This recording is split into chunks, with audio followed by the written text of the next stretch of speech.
Hey everyone, Jessie's back again, and for this video, I'm going to show you a few different ways to access our ebook collections. So, I'm on the library's homepage. If you go ahead and scroll down until you come to this box with all the tabs on it, this is the quick search for our catalog, and I'm just going to use Harry Potter as an example and hit search.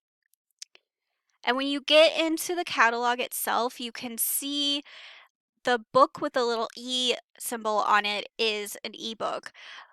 So if you scroll through the results, you'll see that there is actually a mixture of ebooks and regular print books. If you just want to see our ebook collections, go ahead and go to the advanced search up here on the right, type in the subject or the title that you're interested in searching for, and then go to this format box and select ebook, and then hit submit. And now the only results it's going to give you are the results for ebooks.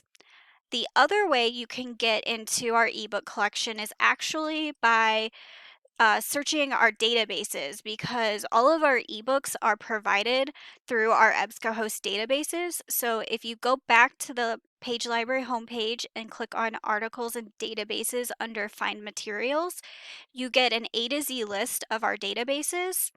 And if you navigate to the E, all of our ebook collections are here under E, and you can search them depending on what type of subject area you're looking for an ebook in, grade level, so on and so forth. So those are some great resources. While the library is still physically closed, you can still access part of our collection.